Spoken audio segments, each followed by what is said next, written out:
Bonjour Laure Matsukis. Bonjour Olivia.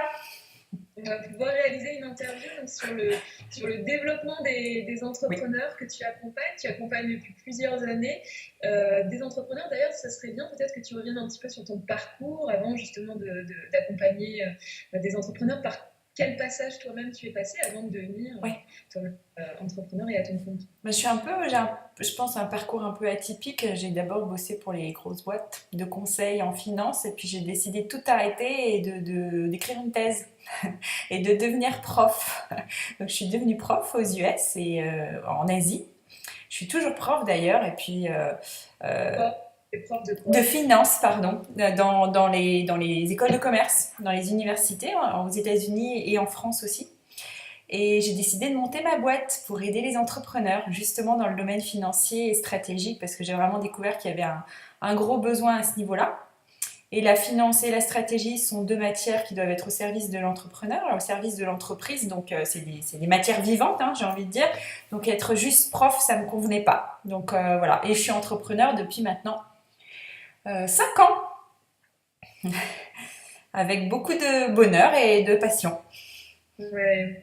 Et quand on s'est eu au téléphone, moi, ce qui m'a beaucoup touchée, c'est que tu t'intéresses notamment aux entrepreneurs qui sont plus sensibles, plus intuitifs, qui ont une démarche, qui veulent mettre du sens dans leur entreprise. Et c'est là-dessus, en fait, que j'avais envie de partager avec toi ton travail avec eux. Comment tu accompagnes ces entrepreneurs dans leur développement d'entreprise, ces gens pour qui les chiffres, notamment les nombres, la finance, la stratégie, c'est vraiment un autre monde et même inconnu, complètement inconnu. C'est pas leur truc, ouais, généralement.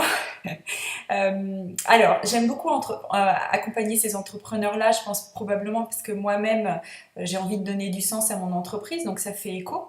Mais il faut être quand même très réaliste sur le fait que quelle que soit son activité, quelle que soit son envie, il faut réussir à développer une entreprise rentable et pérenne. Donc en fait, j'essaye vraiment d'accompagner les entrepreneurs dans ce sens-là et sans, si tu veux, sans utiliser de jargon financier, sans utiliser de mots compliqués. La stratégie et la finance, c'est juste des outils au service de l'entrepreneur pour l'aider à construire sa vision, pour l'aider à contribuer encore plus, à donner encore plus à ses clients, à donner encore plus de valeur, encore plus de sens, mais tout simplement pour que lui aussi il puisse en vivre. Donc c'est vraiment dans cette approche-là que je me place. Si tu veux une finance autrement au service de l'entrepreneur. L'entrepreneur, il connaît son métier mieux que personne, hein, bien mieux que moi, tu penses bien. Chacun son métier. Moi, je suis juste là pour le seconder et l'aider à faire en sorte que ça roule, quoi, qu'il n'y ait pas de soucis au niveau financier, que lui soit serein ou elle soit sereine.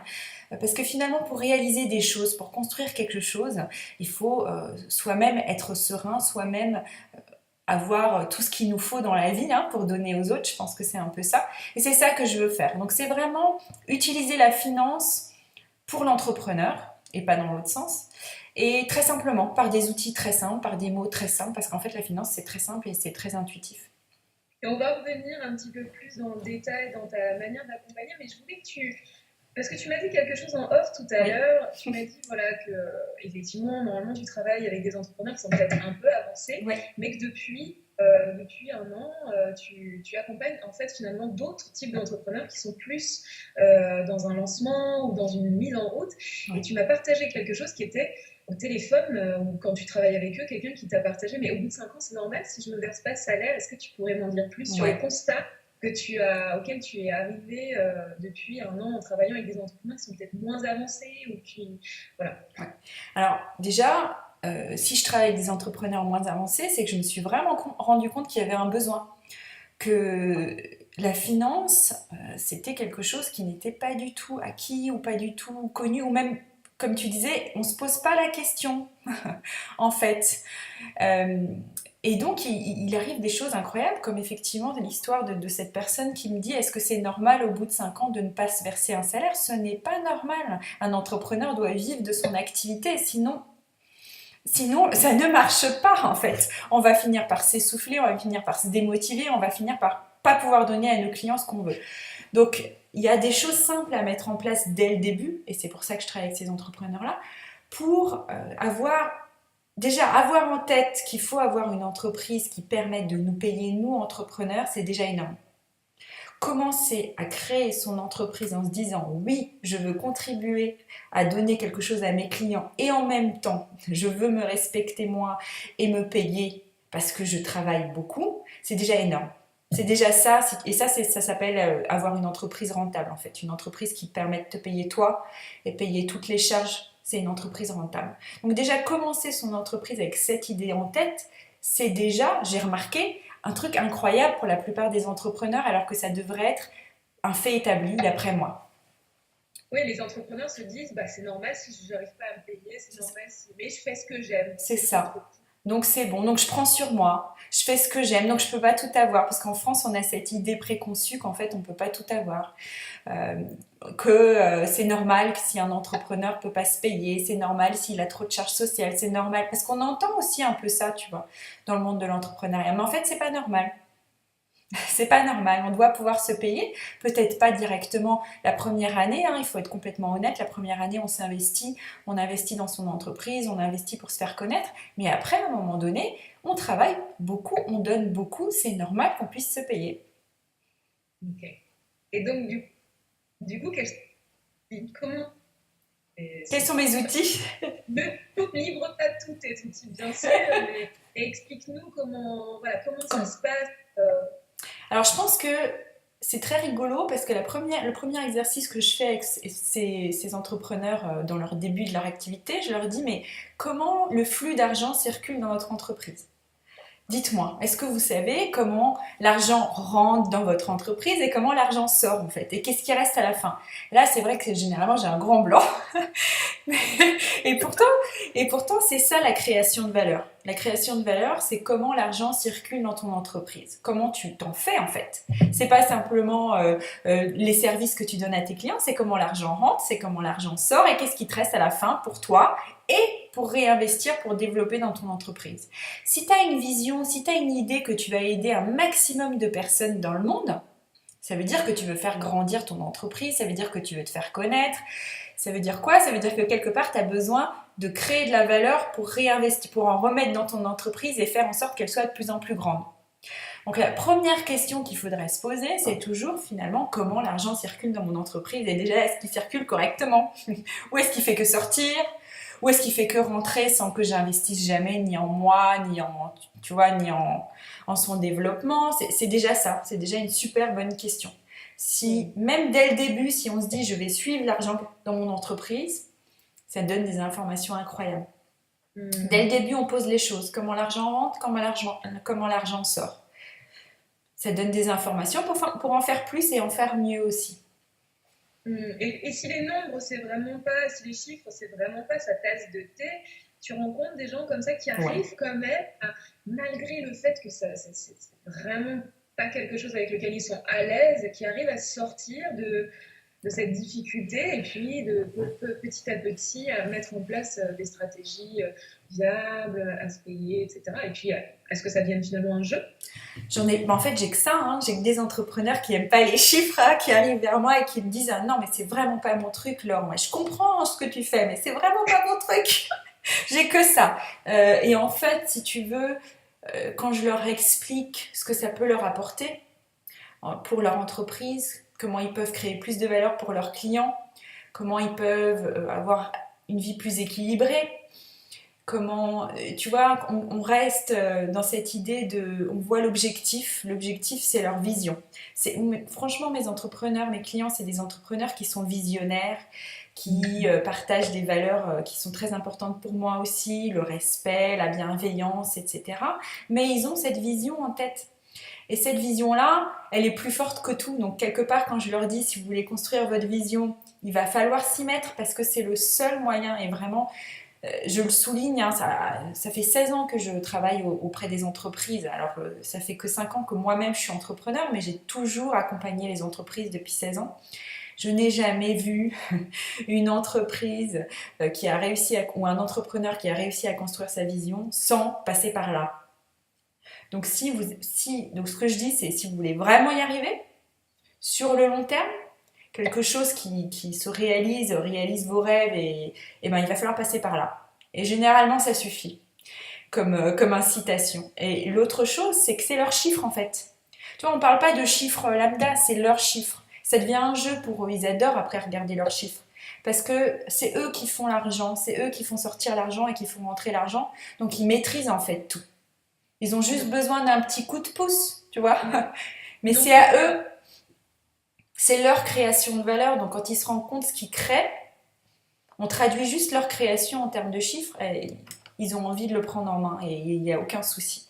Ça leur donne ça leur donne le contrôle, ça leur donne de la puissance pour faire ce qu'ils veulent avec leur entreprise. ouais, ça leur donne une assise. C'est Quoi. ça. Ouais. Ça leur donne, ils s'élèvent si tu veux, ça leur permet de s'élever et tout à coup de voir les choses d'une perspective différente, une perspective beaucoup plus puissante en fait, puisque tu regardes les choses de haut en bas. Rien que ça, ils sont prêts à continuer à suivre leurs chiffres, à gérer leur activité, parce qu'ils se rendent bien compte de ce que ça peut apporter. Mais ça arrive quand il y a beaucoup de rentrées. Peut-être que en fait, ça peut être vertigineux dans l'autre sens quand ils se rendent compte à quel point il n'y a pas beaucoup et suffisamment d'entrées pour.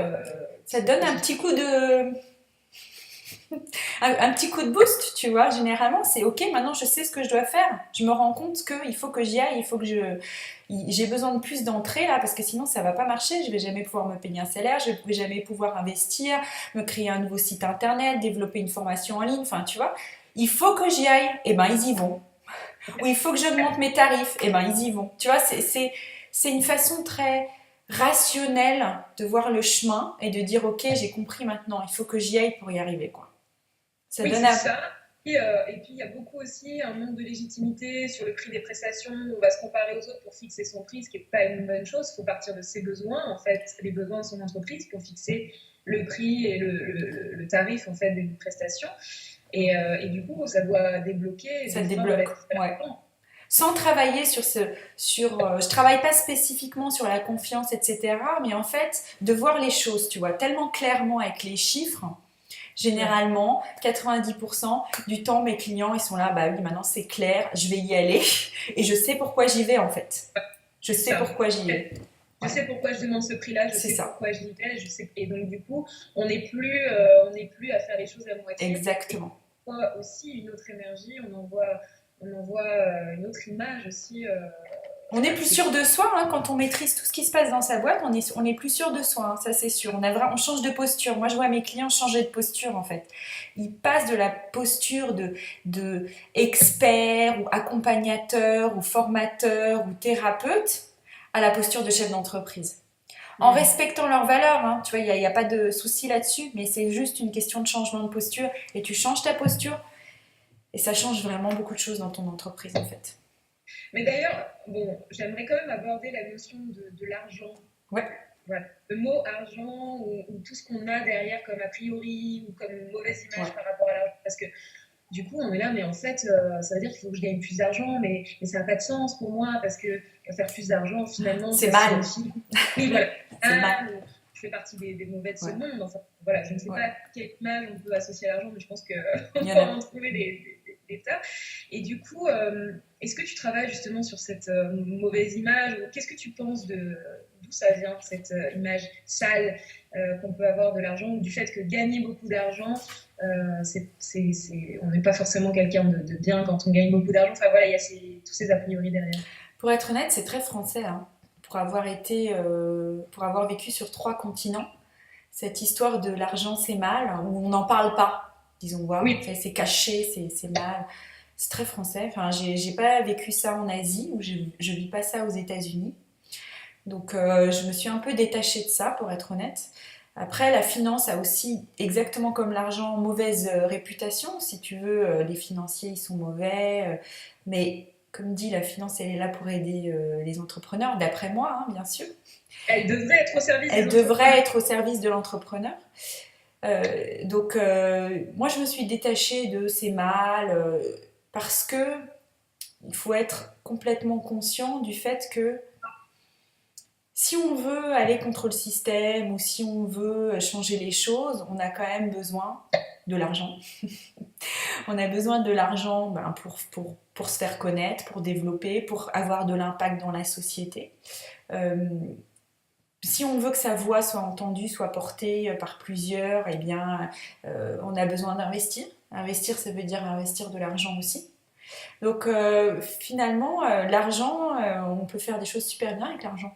Tu vois, c'est un peu, c'est pour moi, c'est la même chose que la finance en fait, l'argent. C'est un outil, c'est un moteur, ça dépend qui l'a en fait et qu'est-ce qu'on en fait, mais c'est un moteur hyper puissant. Oui, et puis tu inviterais finalement ces entrepreneurs qui veulent mettre du sens et qui ont cette conscience, qui ont envie de changer le monde, à reprendre cet outil en main Bah pour se oui. le réapproprier et de Ouais, plus laisser finalement. c'est un outil hyper puissant. Et puis surtout, je vais te dire, en France, dans les 5 premières années d'activité, il y a 50% des entreprises qui ferment leurs portes. Dans les 5 premières années, tu vois. Non, Pourquoi? C'est pas parce qu'ils n'ont pas réussi à trouver des clients, ou pas parce qu'ils n'avaient pas un bon truc, un bon service ou un bon produit. C'est parce que, en fait, ils n'ont pas appréhendé cette notion d'argent, cette notion de rentabilité ou de pérennité. Ils ne se sont pas du tout occupés de ça. Donc, au bout d'un moment, si ton entreprise, elle fait pas de l'argent, que tu peux pas te payer, que tu peux pas payer tes charges, bah, c'est fini. Donc, tu peux pas continuer. Donc, si tu veux rien que pour cette raison-là, rien que pour en faire en sorte que ton entreprise continue à vivre et que toi aussi, tu n'as pas le choix en fait que de faire de l'argent. Et c'est peut-être très terre à terre ce que je dis, mais en fait c'est la réalité quoi. Donc c'est vraiment, il faut se détacher, je pense, de cette passion autour de l'argent et de la finance et simplement le voir comme un moyen de développer son entreprise et de vivre correctement, c'est tout. être sain. On sent que enfin, quand je discute avec toi, ça peut être vraiment quelque chose de sain et En fait, ça devrait être sain, c'est un peu ça, pour tout ouais. le monde. Quand même, enfin bon, moi je me suis un peu intéressée depuis 2008. Là, je fais un parallèle avec plus le monde, enfin la Ouais. vision du monde, ou enfin 2008 avec la crise des subprimes, etc. Enfin, on s'est bien rendu compte que la finance aussi, enfin c'est complètement Ah faux. bah, Aujourd'hui, c'est des robots qui le font à la place d'humains et puis ça va à une vitesse vertigineuse. Et c'est faire de l'argent pour faire de l'argent. Et là, c'est la mauvaise et là, utilisation. c'est la mauvaise utilisation. Est-ce que tu n'es pas d'accord que justement, en se réappropriant, mais ça c'est la question que j'ai posée un petit peu tout à l'heure, mais plutôt dans une vision globale, dans une vision mondiale, que si chacun qui a une vision utopique du monde se réapproprie cet outil et remet l'argent en circulation là où il devrait se mettre à Exactement. circuler, c'est aussi un outil de changer le monde. C'est Ah bah aussi comme ça. complètement. Bah, c'est même l'outil, je pense, pour changer le monde, enfin d'après moi. Mais on est bien d'accord qu'il y a des dérives et on est bien d'accord que justement l'argent dans les mains des mauvaises personnes, c'est un gros souci. Donc je suis entièrement d'accord avec ça. Et tu vois, tu parlais de la crise des subprimes. Donc, maintenant, avec tous mes étudiants, je passe cette période-là en revue pour éviter les dérives justement et pour mettre de l'éthique dans l'argent et dans la finance. Mais Ouais. si tu veux, c'est un peu la responsabilité de chacun Ouais. de s'approprier cet outil et d'en faire quelque chose de bien. Tu Oui, vois, c'est ça. c'est ça mon sens en fait. C'est faire de l'argent pour faire de l'argent. C'est pas du tout ça mon message. C'est faire de l'argent pour créer de la valeur, pour créer de la valeur pour ses clients, pour créer de la valeur pour la société, pour créer de la valeur pour soi-même aussi, parce qu'on a le droit quand même de vivre correctement hein, de son activité. Donc, mais bien sûr, c'est faire de l'argent pour créer de la valeur, mais créer de la valeur pour tout le monde. Et tu penses que c'est possible, je sais pas, hein, de partir de rien, d'être voilà, juste avec une idée, de créer son entreprise et puis effectivement de connaître un vrai succès. C'est des choses que tu vois, c'est des choses Ah qui bah sont c'est possibles. des choses que je vois chez mes propres clients hein, qui sont fantastiques. Donc Qui, c'est possible c'est possible. et de vivre de son C'est activité, mais possible. surtout d'incarner son rêve en fait. C'est C'est d'avoir possible. C'est possible de construire sa vision, c'est possible de vivre de son activité, c'est possible de créer une entreprise pérenne, rentable, qui apporte à la société. C'est possible. C'est possible parce que je le vois avec mes clients. C'est vraiment possible. hmm. Et j'y et, crois et, vraiment. Enfin, j'ai... et on parlait des charges, etc. Alors, je voudrais juste en revenir sur alors là, de manière très terre à terre, sur le statut d'auto-entrepreneur. Parce qu'en fait, souvent, les gens se lancent dans un statut d'auto-entrepreneur Ouais. et moi, de ce que j'ai compris hein, de ce statut, c'est que c'était très bien pour tester une activité, mais que c'est un statut qui a quand même des limites. Oui. Si on évoluer à un moment donné. Et je trouve il est très cloisonnant en fait. Il Oui. ne donne pas la possibilité d'envergure à des entrepreneurs et qu'à un moment donné, même si le statut n'est pas la priorité pour commencer à se lancer, il faut quand même se poser cette question du statut et comment je me déploie pleinement. Alors, effectivement, le statut d'auto-entrepreneur, c'est un statut très confortable. Tu vois, Est-ce que tu peux répéter parce que pardon. Le statut d'auto-entrepreneur, c'est un statut très confortable au début, qui n'est pas compliqué, tu vois, même en termes de charges. Le, mais ça, directement, ça met un plafond de verre à l'entrepreneur. Avant même qu'il commence, il a un plafond de verre. Et avant, si tu veux, le seuil, il était, par exemple, pour la prestation de service, c'était jusqu'à 33 000 euros. Ils l'ont augmenté. Et quelque part, en fait, 33 000 euros, c'était très bien parce que c'était, quand tu atteins ce premier seuil, ça veut dire que tu as vraiment une offre de service ou un produit qui répond à un besoin. Donc, c'est un bon test.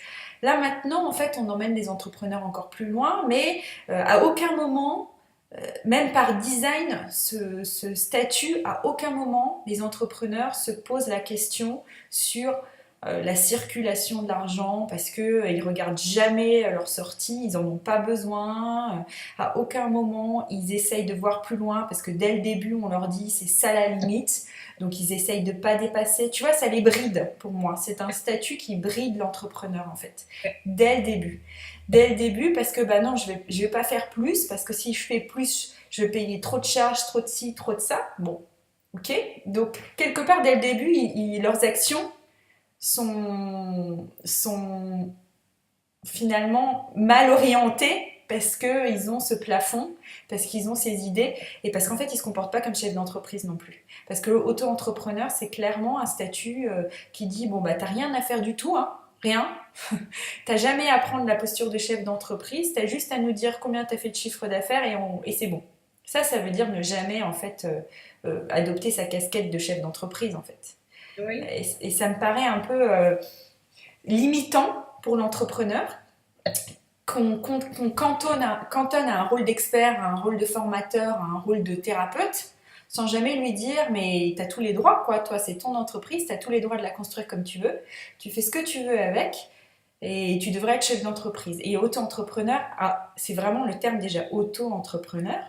Tu n'es entrepreneur que toi-même, hein. Donc tu n'as pas, finalement, tu n'as pas le droit d'avoir des ambitions, quoi, hein. Tu ne peux pas défaire enfin, tu ne peux pas avoir de frais. C'est ça. Donc tu ne peux que réaliser un service ou offrir un produit, tu vois. C'est un peu ça, tout ce qu'on te dit. C'est la seule chose que tu as le droit de faire, c'est de donner un service ou un produit. Donc tu n'as pas le droit de t'imaginer chef d'entreprise, développer une entreprise, embaucher des gens. Tu n'as pas le droit dans ta tête. Enfin, tu vois, c'est un peu ça, c'est un peu comme ça que ça te bride dans ton rôle. Ça te bride, ça te dit en fait, écoute, tu vas être salarié de toi-même et tu vas être expert en fait pour tes clients, mais c'est tout.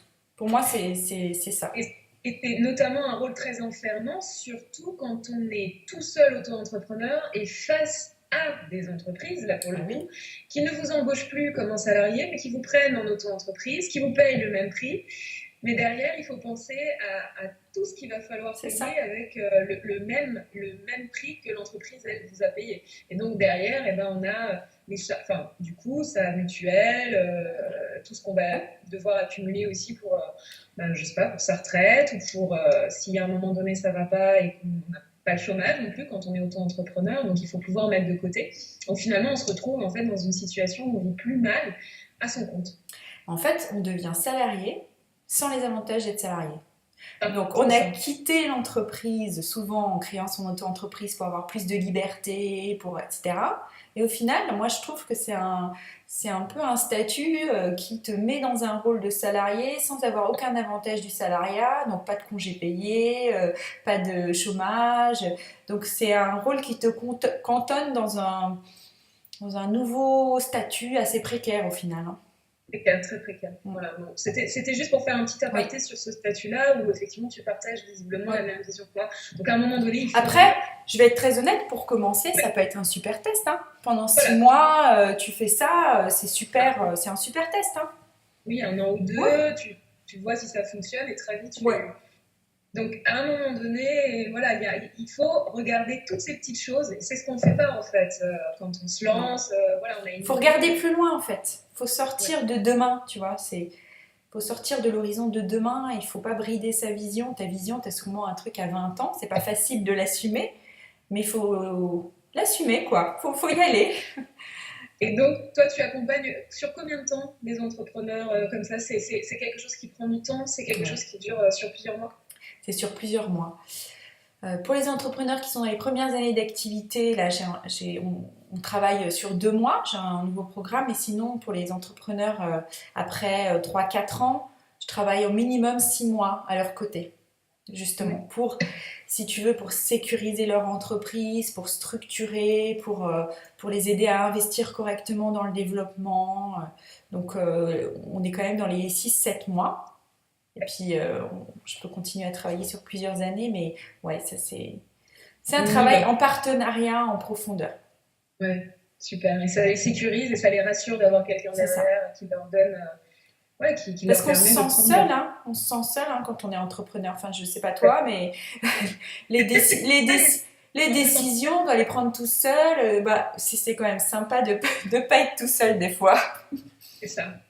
Et voilà, je voulais en redire pourquoi cette interview, parce qu'en fait, quand je t'ai contacté, je me suis dit, mais il faudrait que tu viennes au e-entrepreneur Days, donc ça ne sera pas possible pour toi cette fois-ci, là. J'aurais bien Mais aimé, mais pas cette fois-ci. pas cette fois-ci, voilà, mais ça sera l'occasion de refaire un autre événement et puis Oui, peut-être de mettre l'argent, hein, comme là, c'était sur la communication des entrepreneurs, qui est aussi une question oui. centrale, comme en entreprise, etc. Ah, mais c'est sûr. Mais l'argent, on se rend bien compte que c'est à un moment donné, c'est un passage obligé, C'est quoi. un passage obligé, ouais.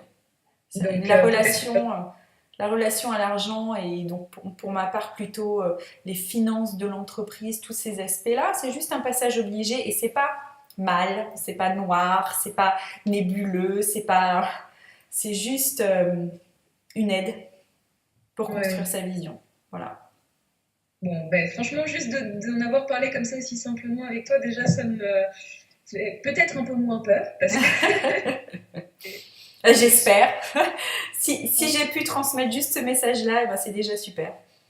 ouais, et je serais ravie du coup de pouvoir voilà, de pouvoir te retrouver sur une prochaine édition, qui sait. Bien sûr, Et avec plaisir, je serai là à la prochaine édition si tu m'invites. ouais, c'est quasiment, voilà, pour moi, c'est un rendez-vous même qui est pris Super, aujourd'hui. on Et prend j'espère rendez-vous. qu'on aura pu éveiller voilà, des entrepreneurs sur ce sujet-là. Je pense qu'il est vraiment central et hyper important. Merci à toi d'avoir Merci consacré Olivia, du temps. merci beaucoup de m'avoir invitée. À très À très bientôt. bientôt.